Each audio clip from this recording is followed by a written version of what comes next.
Sit down, please.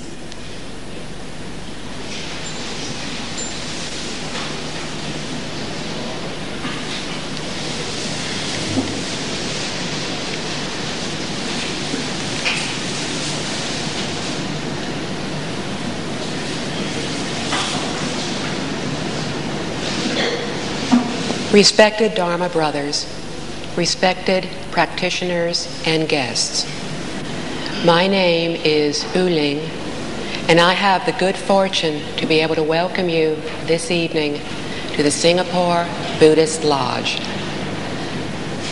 Today, we are seeing an increasing number of people around the world, especially in the West, starting to practice Buddhism. And although the Pure Land School has been little known in the West, we are also starting to see an interest in it as well. This is fitting for our time because we are now in the Dharma ending age, in which the Pure Land School will become the primary means of transcending the cycle of birth and death. There will be times when Buddhism flourishes and times when it declines. But when this age finally does end in about 9,000 years, Buddhism will be gone from this world for the next several billion years. Buddha Shakyamuni taught that we are currently deluded, so wrapped up in ourselves that we are unable to even begin to understand that we are not individuals, but are rather part of one entity. Our wandering, discriminating thoughts and attachments and afflictions have hidden the truth from us. The Buddha taught us how to break through all these obstacles so our original nature can again surface. Buddha Shakyamuni taught of enlightenment and purity, of Buddha name chanting and true wisdom, of Buddha Amitabha and the Western Pure Land. All that the Buddha taught is what we call Buddhism. And Buddhism can help us to understand why we live as we do and how we can change. Simply put, it is a virtuous and perfect education directed toward all sentient beings in the 9 realms.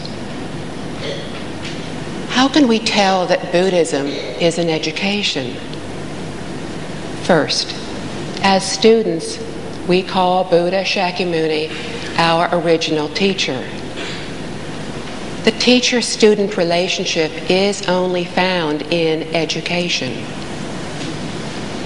Who is the Buddha? In Sanskrit, an ancient language of India, Buddha means wisdom and enlightenment. However, this wisdom is not the worldly wisdom we think of today. Broadly speaking, the Buddha's wisdom is the ability to perfectly comprehend the true reality of life and the universe in the past, present, and future. One who has perceived this wisdom is called a Buddha. Buddha Shakyamuni, the historical Buddha of our world, told us that all sentient beings, including ourselves, possess this innate wisdom and ability. Thus, Buddhism regards all beings equally. But although we are equal in origin, presently we cannot see this because everyone's abilities differ. In our society, there are those who are intelligent and those who are not. Those with great ability and those with less. Why is this? The Buddha told us that it is due to our varying degrees of delusion, which is false beliefs and wrong views. Our innate wisdom and abilities are thus temporarily lost. However, if we can break through this delusion, we will be able to recover these abilities. It is often stated in the sutras, recorded teachings of the Buddha, that Buddhas do not directly help sentient beings. Then how do beings become Buddhas? By themselves. The Buddha only assists from the side to explain how we delude ourselves. After realizing this, we diligently put his teachings into practice to attain enlightenment. We then become Buddhas. Buddha Shakyamuni explained that becoming a Buddha is attainable by all sentient beings. However, a teacher can only educate us about the principles, tell us of his or her experiences, and suggest various methods for our practice and attainment. The rest ultimately depends upon us. We are the ones who need to be enthusiastic and diligent in order to attain enlightenment. Once we comprehend that Buddhism is an education, we will then see that in way places where this is understood, we do not regard the Buddha or Bodhisattva images as gods to be worshipped. We make offerings to these images for two reasons. First, to remember and repay our gratitude for the teachings which we have been given. The opening verse to the sutras says it very well. It tells us that Buddhism is extremely difficult to encounter in infinite eons. The debt of gratitude we owe the Buddha is similar to the remembrance which some Chinese have for their ancestors. And we too would do well to reflect on our origins, for without our ancestors, we would not exist. The second reason we make offerings to the Buddha is to follow the examples of the virtuous. Buddha Shakyamuni was an ordinary person like us, yet he attained enlightenment. What is there to stop us from achieving this as well? Therefore, the images of the Buddha simply serve to remind us every moment to advance diligently towards this goal. The Buddha and Bodhisattva images are not regarded as gods or objects of superstition. A Buddha is a perfectly enlightened being, while a Bodhisattva is an awakened, sentient being. This has often led to the misconception, because these images have many appearances, that Buddhism is a religion. And not only is it a religion, but one that worships many different gods. For if they are not gods, then why are there so many images? Within our original nature, there exists infinite wisdom and virtuous abilities that cannot be completely represented by merely one name. Thus, the names of Buddhas represent these complete, innate, and perfect abilities. The names of the Bodhisattvas represent cultivation of different virtues. If Buddhism is not a religion, why is it not then a philosophy, an academic study? Philosophy is just one course that is offered at a college or university. Buddhism is a whole university in itself. It includes many areas of learning, not just one. In regards to time, it encompasses the past, present, and future. In regards to space, it encompasses everything from our daily lives to the universe. We need a profound, intuitive comprehension to truly understand the reality of life and the universe. When we have this, we will share the same viewpoints with the Buddha. Ordinary people like we are deluded. How? We see everything in opposition to each other, not knowing that in reality everything is just one, not many. The Buddha pointed out to us why we are leading lives of suffering and why the 6 realms of reincarnation exist. It is because the wisdom and virtuous abilities in our original nature have yet to be uncovered. All our viewpoints and ways of interacting with life are incorrect. The erroneous acts committed due to these incorrect viewpoints and wrong ways of interaction have resulted in the suffering of reincarnation. This suffering of reincarnation is within the 6 realms of heavens, asuras or half-gods, humans, animals, hungry ghosts, and hells.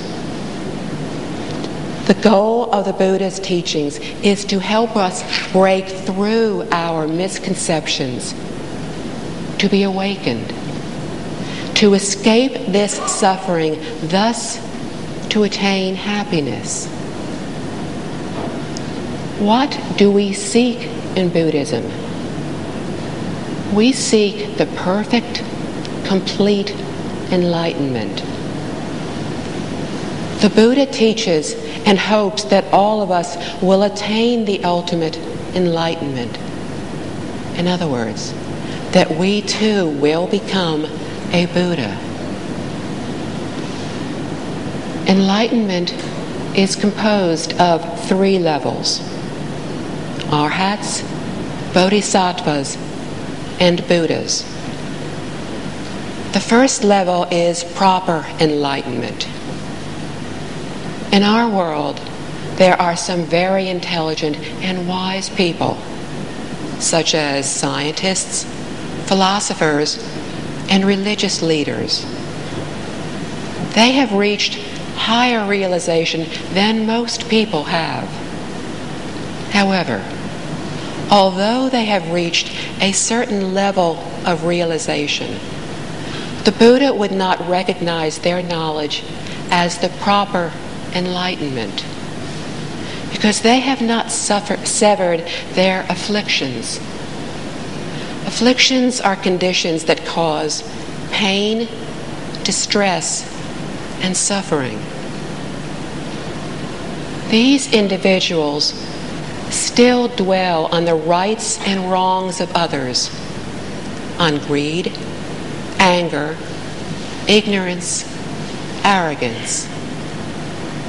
They still harbor wandering, discriminating thoughts. They still harbor attachments, which are fixations to certain ideas or objects. In other words, their minds are not pure. Without this pure mind, the mind without discrimination or attachments, no matter how high the level of realization one reaches, it is still not the proper enlightenment. In Buddhism, the standard for proper enlightenment is the pure mind from which wisdom arises. It is the wish of all Buddhas that we attain this proper enlightenment. This is the level of an arhat. Arhats do not have illusory or misleading thoughts and viewpoints. They do not dwell on the rights and wrongs of others. They do not dwell on thoughts of greed, anger, ignorance, or arrogance. From this, we can comprehend intuitively the difference between Buddhism and worldly education. From the Buddha, we learn the true teachings and the proper enlightenment. Only with this proper enlightenment can we escape all sufferings to obtain true happiness. As human beings, we undergo the sufferings of birth, old age, sickness, and death. We do not attain what we seek, are parted from those we love, and find ourselves in the presence of those whom we resent or even hate. And these occur in the human realms, one of the higher realms of the 6 realms of reincarnation. Most of our time is spent in the 3 lower realms of animals, hungry ghosts, and hells. Here the suffering seems eternal, and the lifetimes seem never-ending. We are surrounded by all these sufferings with no apparent way to be free. Only after learning Buddhism will we be able to reach genuine liberation. Practicing Buddhism is to accord with the teachings of Buddha Shakyamuni, to understand the root cause of our problems, thus to rid ourselves of wandering, discriminating thoughts and attachments. Hence, we uncover our pure mind, in turn giving rise to true wisdom, which is proper enlightenment. Therefore, Buddhas and Bodhisattvas would not recognize the intelligent, worldly wisdom, as it lacks the pure mind, the proper enlightenment. Upon attaining this proper enlightenment, we will have the ability to transcend the endless cycles of birth and death. Whether talking about the Buddha's education or worldly education, it is essential to understand the concept of delving deeply into just one method in order to attain achievement. This is especially so in Buddhism. When we truly wish to learn effectively, we need to follow only one teacher and to practice only one path to ensure a smooth journey.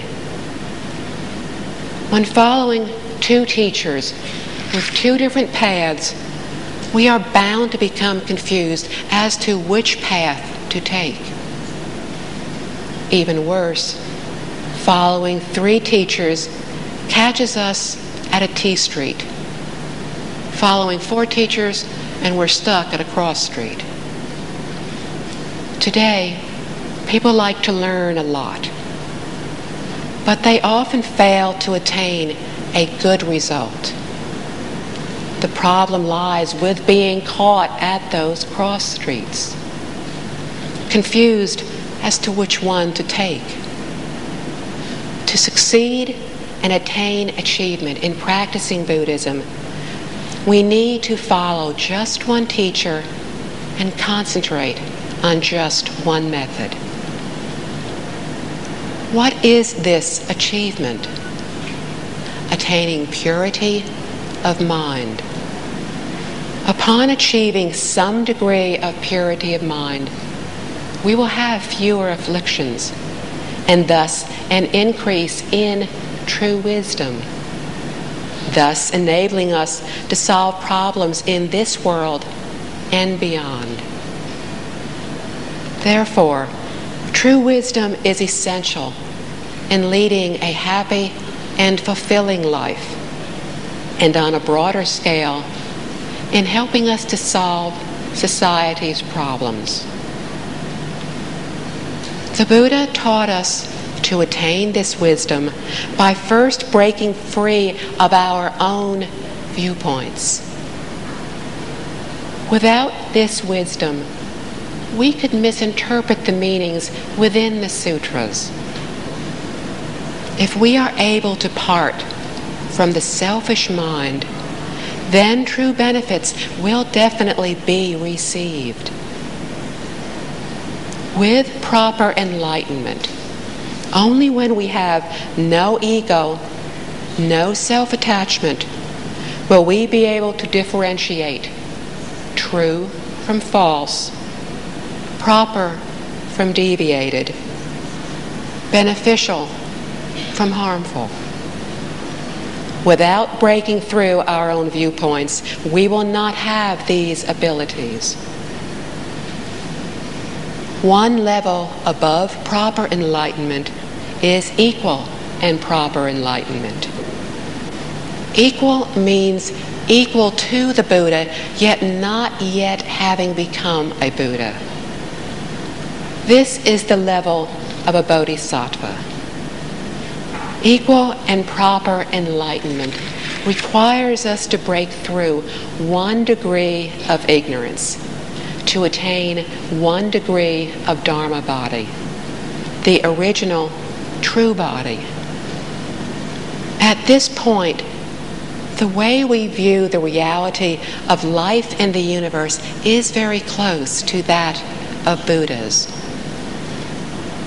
After breaking through the very last degree of ignorance, perfecting wisdom and enlightenment, we attain the 3rd level, perfect, complete enlightenment, the level of a Buddha. From this, we can see that Buddha, Bodhisattva, Arhat are designations. They are not specific names for a specific person. From the intrinsic nature of Buddhism, we realize that the purpose of our practice is to seek wisdom. In the Pure Land School, this is called one mind, undisturbed. The Pure Land School is unique in that we seek to accomplish 2 goals. Not only do we seek to have one mind undisturbed, but we also seek rebirth into the Western Pure Land. This is a world of ultimate joy created by Buddha Amitabha. It is an ideal place for cultivation, for those born there are finally no longer subject to reincarnation. Thus, the Pure Land method has 2 goals that can be achieved within one lifetime. The full title of the primary sutra of the Pure Land School reveals the goals of our practice. The Buddha speaks of the Infinite Life Sutra of adornment, purity, equality, and enlightenment of the Mahayana school. Infinite life and adornment are what Pure Land practitioners seek. Infinite life refers to the merits and virtues of our perfect self-nature. Adornment refers to perfect, complete wisdom with great ease and fulfillment. Purity, equality, and enlightenment are the methods, the three ways of practice. Upon attaining one, the other two are also attained. Of all the schools of Buddhism, none surpass these three ways of practice. While other schools concentrate on the awakening path or proper viewpoints path, the Pure Land School concentrates on the pure mind. A person with purity of mind will be naturally non-discriminating and awakened. An awakened person will naturally have a pure and non-discriminating mind. Different schools may use different names, but the results or the level of state of mind are the same. Therefore, to criticize other schools would be to slander both the Buddha and the Dharma. All these methods were passed down to us by Buddha Shakyamuni. Choosing any one of them will enable us to attain enlightenment. How can we say that one is better than another? From all these different methods, we just need to know how to choose the one that is most suitable for us. First, if the level of the method we chose was beyond us, making it difficult to practice, we would not succeed. Second, it needs to be suitable and convenient for our manner of living. Third, it needs to be compatible with modern society, because we cannot separate ourselves either from society or from other human beings. Therefore, we need to consider these factors when choosing which method we will practice. But regardless of which one we choose, it is essential to be rid of self, viewpoint, and attachment in order to obtain the benefits. Or else, our great efforts will prove to be in vain. Some practitioners have felt that even after years of practice, they have achieved virtually nothing, even to the point of feeling they were better off before. It seemed as if the more they practiced, the worse they felt. All this comes from largely having chosen the wrong method to practice. In this Dharma-ending age, more people will be choosing the Pure Land School to attain achievement, since it is easier and more suited to these times. It does not require us to be completely rid of, but rather just to suppress self-viewpoints and attachments. As long as we are able to suppress these afflictions, we can still be born into the Western Pure Land, carrying over our existing karma. Once we clearly understand the goal of the Buddha's teachings, we will view the sutras differently. These sutras are one of the world's largest literary collections. To obtain the benefits from this vast collection, it is necessary for us to know and understand the essence of its content. This is the true reality of all the phenomena, the true reality of life and the universe. Life refers to ourselves. Universe refers to our living environment. It would be incorrect to treat Buddhism as an abstract, obscure learning that had nothing to do with our daily lives. Every word in the sutra closely relates to our daily living. Mahayana Buddhism is one of the two major branches of Buddhism. It is the path of the Bodhisattva. And in China, 4 great bodhisattvas represent our order of practice and level of achievement.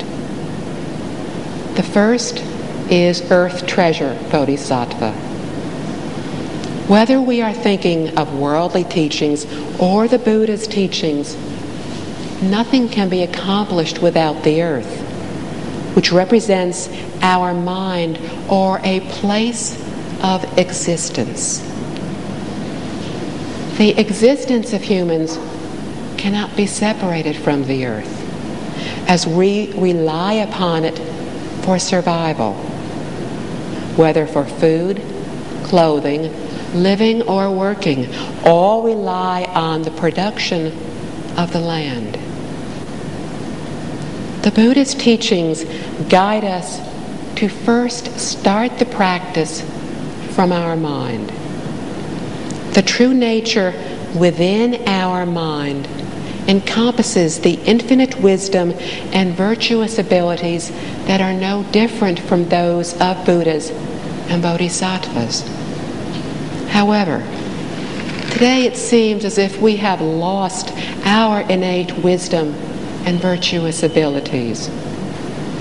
We endlessly immerse ourselves in wandering, discriminating thoughts and attachments, which have resulted in this temporary loss.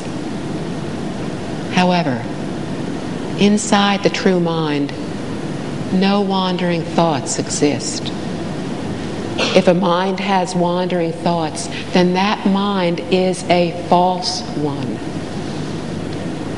We originally possessed this true mind, so Buddhism is simply recovering it. Therefore, our first goal in practice is to look for and uncover the treasure in our mind.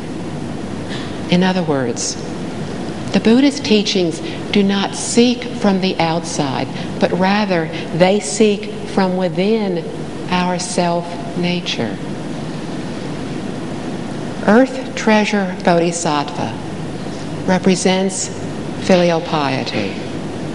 The Earth Treasure Sutra is about filial piety, a basic concept that we would all do well to practice. The kindness that our parents have shown by giving us life and nurturing us is beyond description. To be filial and take care of our parents is naturally our basic responsibility. Not only do we need to take care of their material needs, but their spiritual life as well. Moreover, we need to nurture their aspirations for us. And for us, this is often the most difficult of all. Parents wish their children to have successful careers and to be respected by current and future generations. Therefore, we would do well to act in a manner which will make them proud of us. And the ultimate and perfect achievement of filial piety is to become a Buddha. We begin our practice from here and expand our filial piety and respect to include everything in the universe.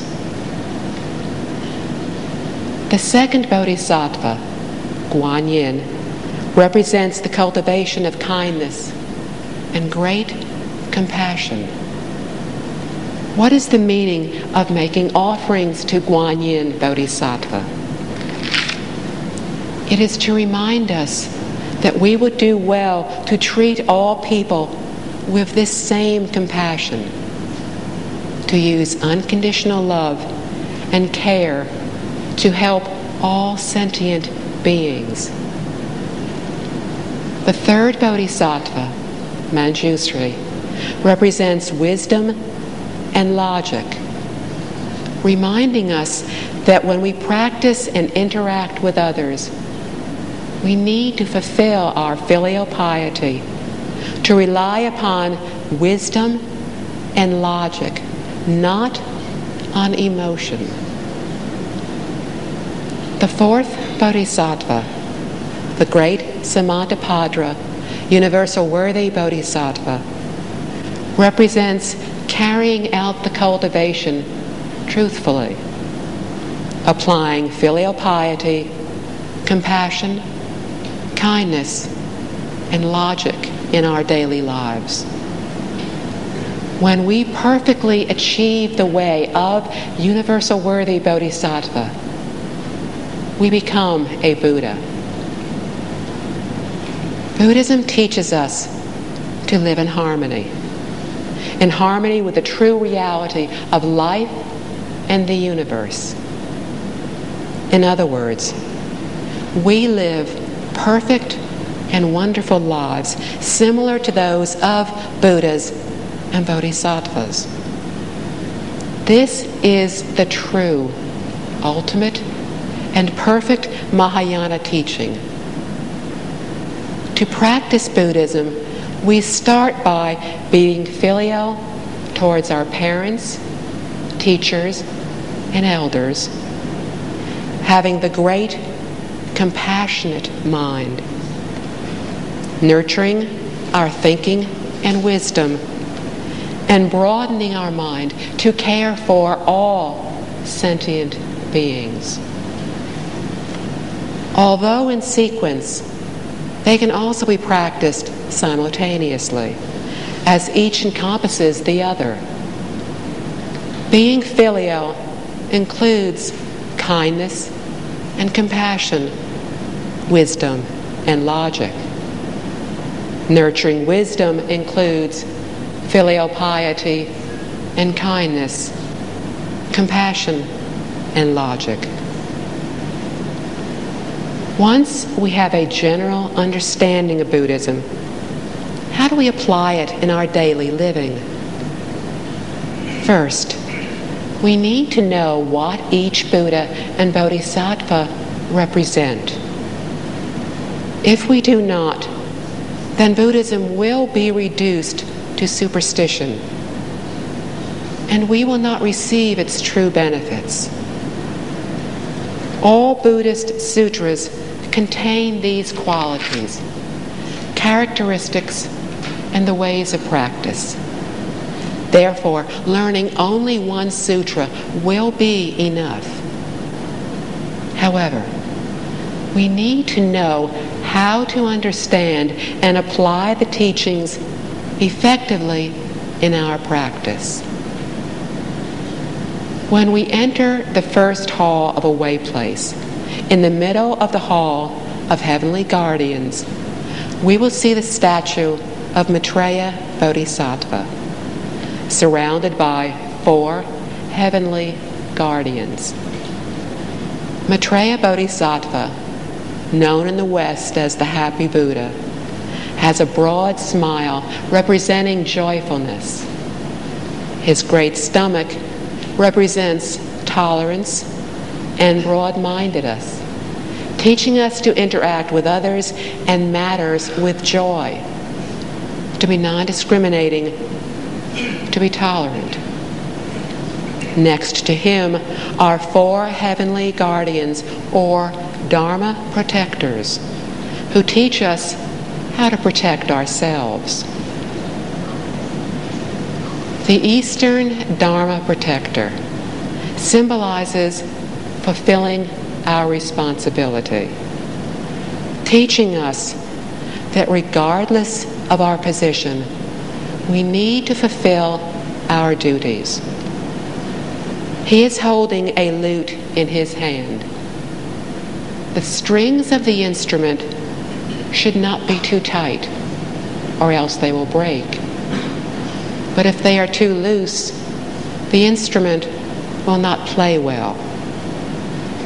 When properly adjusted and balanced, the instrument will play beautifully, symbolizing that we need to take the middle path when interacting with people, matters, and affairs. When each of us fulfills our responsibilities and obligations, how could the nation not prosper? The Southern Dharma protector symbolizes improvement and daily advancement. Not only do matters need to be taken care of appropriately, continuous improvement also needs to be sought. In his right hand, the Southern Dharma protector holds the sword of wisdom. In his left hand, a ring symbolizing the perfection of wisdom, showing us that we need to use wisdom in seeking improvement. The sword symbolizes how we need to sever afflictions before they erupt out of control.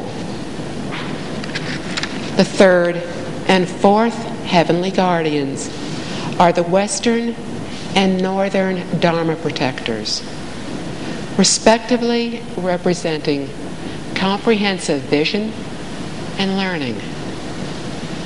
Both teach us to observe and to listen more carefully, as well as to read numerous books and travel to many places for comprehensive learning.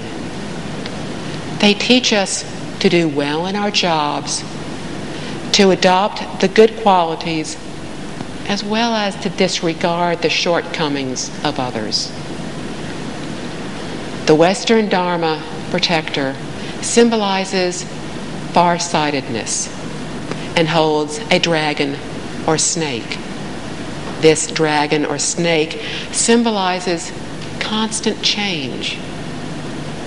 In his other hand, he holds a bead symbolizing principles. People, matters, and objects in society constantly undergo change. We need to observe very carefully and thoroughly to have a firm grasp on the principles in order to be able to control this dragon or snake. The Northern Dharma protector holds an umbrella to prevent us from being contaminated. This reminds us that within a complex society, we need to know how to protect both our body and mind from pollution and corruption. Unfortunately, many people regard these Dharma protectors as gods, and they worship them, and this is totally wrong. Usually in the center of the main hall of a way place, there are statues of 1 Buddha and 2 Bodhisattvas. The Buddha represents our original self-nature. The 2 Bodhisattvas represent the virtuous abilities within this original self-nature. One is understanding, the other is practice. If the Buddha in the middle is Buddha Shakyamuni, then the two figures on either side of him will be Manjusri Bodhisattva and Universal Worthy Bodhisattva, representing respectively wisdom and application.